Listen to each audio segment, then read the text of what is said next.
नमस्कार, आप देख रहे हैं अपना बिहार। आपके साथ मैं हूं अलीम अतहर। बिहार झारखंड समेत देश भर में लोक आस्था का महापर्व छठ की छठा देखते ही बन रही है। छठ व्रतियों ने आज अस्ताचलगामी भगवान भास्कर को पहला अर्घ्य अर्पित किया। कोरोना काल की वजह से इस बार काफी संख्या में लोग अपने घरों पर ही तालाब बनाकर छठ कर रहे हैं, तो कुछ लोग कोविड-19 प्रोटोकॉल का पालन करते करते तालाब और नदी घाटों पर भी अर्घ्य देने पहुंचे। शाम के अर्घ्य के बाद अब व्रती कल उदयमान सूर्य को अर्घ्य देंगे और प्रसाद ग्रहण कर 36 घंटे का निर्जला उपवास तोड़ने के साथ ही 4 दिनों तक चलने वाले लोक आस्था के महापर्व छठ का समापन हो जाएगा।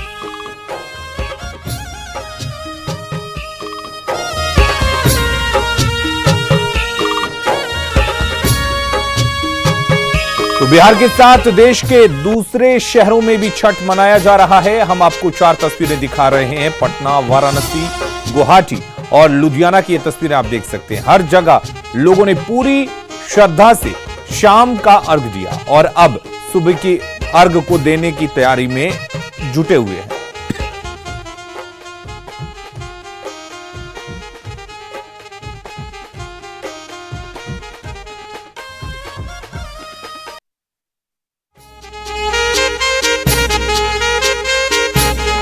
तो ये 4 तस्वीरें आप देख रहे हैं किस तरह से डूबते सूर्य को अर्घ्य दिया गया और आस्था के महापर्व का एक पड़ाव खत्म हुआ। पटना, वाराणसी, गुवाहाटी, लुधियाना, ये 4 जगह की तस्वीरें हम आपको दिखा रहे हैं। ऐसी पूरे देश से ही नहीं बल्कि दुनिया भर के कई मुल्कों से, कई देशों से तस्वीरें आई हैं ऐसी, जहां पर डूबते सूर्य को अर्घ्य दिया गया और छठ बड़े ही श्रद्धा सुमन के साथ मनाया जा रहा है।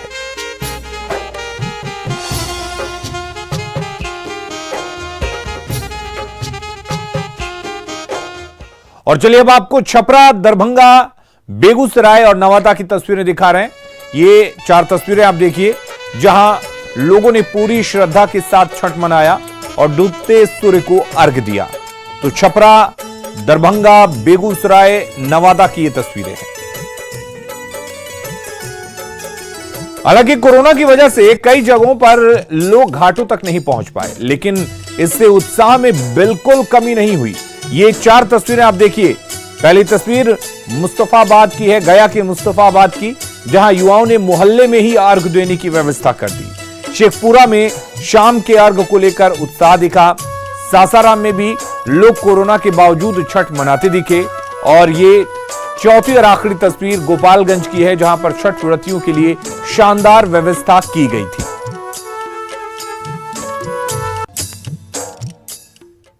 और मुख्यमंत्री नीतीश कुमार ने अपने आवास में अर्घ्य दिया। मुख्यमंत्री की भाभी छठ करती हैं और हर साल की तरह इस बार भी सीएम नीतीश ने अपने आवास में भगवान भास्कर को अर्घ्य दिया।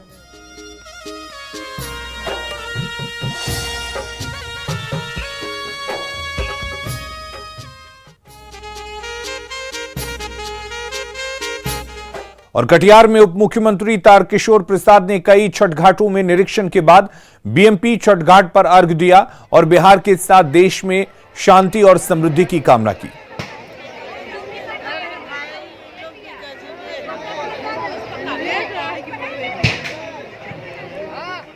डिप्टी सीएम में रेणु देवी भी छठ कर रही हैं। सुबह रेणु देवी ने अपने हाथों से ठेकुआ बनाया और शाम को डूबते सूर्य को अर्घ्य दिया। ये तस्वीरों में देख सकते हैं किस तरह से एक गृहिणी की तरह बिहार की उप मुख्यमंत्री रेणु देवी छठ के दौरान ठेकुआ बनाती हुई नजर आई। और ठेकुआ तो बनाया ही, साथ ही शाम में डूबते सूर्य को अर्घ्य दिया। ठेकुआ को प्रसाद के रूप में ग्रहण किया जाएगा। और आपको बता दें कि रेणु देवी छठ करती हैं और उस दौरान उनके घर में किस तरह का माहौल, किस तरह की तस्वीर दिखी, आप तस्वीरों में देख सकते हैं। तो लोक आस्था के इस महापर्व की आस्था अटूट है। एक तरफ जहां छठ व्रती भगवान की आराधना कर रहे थे, तो वहीं पटना के लालजी टोला स्थित अस्थायी घाट पर थर्ड जेंडर से आने वाली सुरभि किन्नर ने भी घाट पर आकर भगवान सूर्य की आराधना की और पूरे विधि विधान के साथ अर्घ्य दिया। इस दौरान उसके साथी ढोल की थाप पर घाट तक नाचते गाते पहुंची।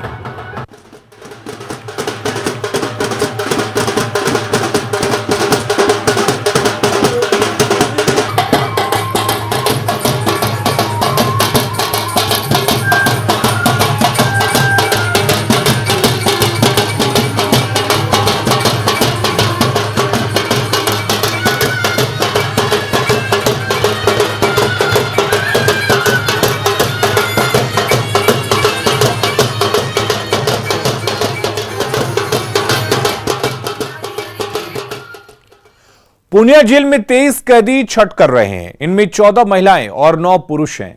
विधान के साथ जेल में ही बनाए गए छोटे से तालाब में छठ व्रत किया।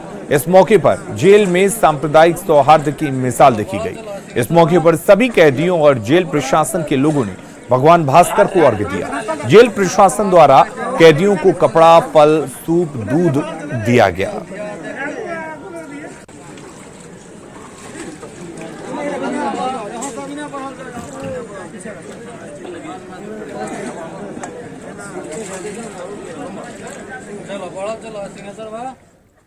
तो छठ का पहला अर्घ संपन्न हो गया। लोग अर्घ देकर घर घर की ओर लौट गए। कुछ लोग घाट पर सुबह की तैयारी में जुटे हैं। व्रती और उनके परिवार के लोग कैसे सुबह का इंतजार कर रहे हैं, बता रहे हैं संवाददाता रवि एस नारायण। लोक आस्था के महान पर्व का पहला अर्घ आज समाप्त हुआ और आपको बता दें कि आज यहाँ से लोग जो हैं वो अपने अपने घरों की ओर जा रहे हैं। कुछ परिवार जो है वो कोसी भरने के लिए यहाँ रुकते भी हैं। तो यहाँ पे अब कल की तैयारी शुरू होगी। यहाँ से फिर से लोग जो परिवार है वो सुबह सुबह यहाँ पे जुटेंगे और उसी घाट पे जिस घाट पे आज लोग पहुँचे हैं और वहाँ पे कल सुबह की तैयारी शुरू होगी। तो छठ का महापर्व जो है कल सुबह के अर्घ के साथ समाप्त होगा। जो परिवार है उनसे जानते हैं आज छठ तो पहला अर्घ तो खत्म हो गया, कल की क्या क्या तैयारी है? कल सुबह जैसे कि हमेशा हमारी मान्यता है कि सूर्योदय होने से पहले हम सभी परिवार यहाँ पर आ जाते हैं। जो भी छठ व्रती है वो भी आ जाती है। साथ में जो भी फल वगैरह जो चढ़ता है, दौरा वगैरह सजा कर ले आते हैं हम लोग। फिर उसमें बारी बारी से जो भी परिवार के लोग हैं उसमें जो छठ व्रती है वो जल में उतरती है और सारे परिवार के लोग उसमें अर्घ डालते हैं, सूर्य को अर्घ डालते हैं उस फल के दौरे के साथ साथ में। कितनी बेसब्री से कल सुबह का इंतजार है? बहुत बेसब्री से साल भर से हम इसका इंतजार करते हैं और आखिर वो दिन आ ही गया जब हम लोग अर्घ देंगे अपने परिवार के साथ। कल सुबह का कितनी बेसब्री से इंतजार है? बहुत ज़्यादा, बहुत खुश, बहुत एक्साइटेड हूँ। कल कब आऊँ, ऐसा लगा था कोरोना की वजह से कुछ नहीं होगा, लेकिन इतना खुशी देख करके बहुत अच्छा लगा। जी जरूर, साल भर से इस पर्व का इंतजार रहता है और कल सुबह के अर्घ की ज़्यादा मान्यता है क्योंकि उगते हुए सूर्य, ऐसे तो शाम के अर्घ की भी मान्यता है पर सुबह के अर्घ की, उगते हुए सूर्य की ज़्यादा मान्यता होती है। तो ये यहाँ पे आप देख सकते हैं कि पूरे परिवार के साथ यहाँ पे पहला अर्घ समाप्त हुआ है और इंतजार कल सुबह का है। बड़ी बेसब्री से इंतजार है क्योंकि साल में एक बार आने वाला लोक आस्था का ये महान पर्व सबको दिलों में बसता है। इंतजार सुबह का है कि सुबह हो गए और फिर एक बार जुटेंगे और उगते हुए सूरज को अर्घ देंगे और इसके साथ छठ की समाप्ति होगी। कैमरा पर्सन अजय दुबे के साथ रवि एस नारायण, न्यूज़ 18 पटना। और छठ महापर्व के दौरान छठ व्रतियों ने अस्ताचलगामी भगवान सूर्य को अर्घ्य दिया। अब सुबह का इंतजार है। कंकड़बाग के डॉक्टर्स कॉलोनी पार्क स्थित घाट का जायजा लिया संवाददाता अमित कुमार ने। लोक आस्था के महापर्व का तीसरा दिन और तीसरे दिन जो है अस्ताचलगामी भगवान सूर्य को जो है वो छठव्रतियों ने अर्घ दिया है और कल उदयमान सूर्य को जो है ये छठव्रती जो है वो अर्घ देंगी। और कहा जाता है कि 4 दिनों के अनुष्ठान में जो है सबसे बड़ा दिन जो होता है वो होता है खरने का। खरना के बाद जो है वो छठव्रती जो है वो 36 घंटे का निर्जला व्रत जो है वो शुरू करती हैं और उसके बाद पारण का वो दिन होता है जब उदयमान सूर्य को जो है वो छठव्रती अर्घ देती हैं। तो उसके बाद जो है उनका पारण होता है और उसके साथ व्रत का जो है समापन होता है। लेकिन आज तीसरा दिन है और देख सकते हैं कि ये चूंकि कोविड के कारण प्रशासन ने ये अपील किया था लोगों से, छठव्रतियों से कि अधिक से अधिक जो है लोग जो है वो छठ पे अपना जो है अर्घ दे और दूसरा विकल्प जो है अपने मोहल्लों में जो है वो तालाब बना करके वहाँ अर्घ दे। गंगा घाटों पे कम संख्या में लोग पहुँचे तो उसका असर कहीं ना कहीं यहाँ हुआ है। और कंकड़बाग के ये जो है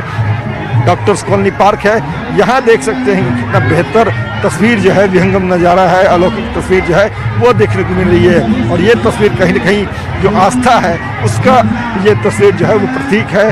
तो कामना कर रही है सभी छठव्रती कि कोरोना जो है उससे देश दुनिया को जो है वो मुक्ति मिले और सभी के घर में जो है सुख खुशहाली, समृद्धि और संपन्न जो है वो हो। कैमरा पर्सन राजेश कुमार के साथ अमित कुमार, न्यूज़ 18 पटना। जल लौटते हैं, आप बने रहिए हमारे साथ। नवादा में क्रिकेटर ईशान किशन के घर छठ मनाया जा रहा है। छठ के मौके पर ईशान किशन नवादा में अपने पैतृक गांव में पहुंचे और परिवार के साथ छठ में शामिल हुए। उनके घर पर ही भगवान भास्कर को अर्घ्य भी दिया गया।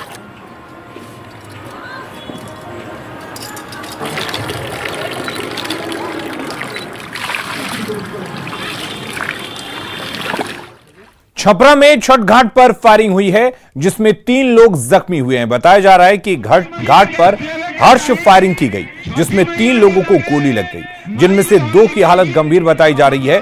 घटना मांझी थाना क्षेत्र के मुबारकपुर छठ घाट की है। कुछ लोग घाट के पास फायरिंग कर रहे थे, इसी दौरान 3 लोगों को गोली लगी है। तस्वीरें आप देख सकते हैं किस तरीके से छठ घाट पर हर्ष फायरिंग की गई और उसके बाद छठ की तमाम खुशियां यहां पर गम में बदल गईं। ये तस्वीरों में आप देख सकते हैं किस तरीके से हर्ष फायरिंग की जा रही है। 3 लोगों को गोली लगी है और ये देखिए तस्वीरों में किस तरीके से फायरिंग हुई है और उसके बाद गोली लगी है और उसके बाद से उस शख्स को अस्पताल लेकर जाया गया, जहां पर 2 की हालत गंभीर बनी हुई है। खबरें लगातार जारी हैं, आप बने रहिए न्यूज़ 18 बिहार झारखंड के साथ।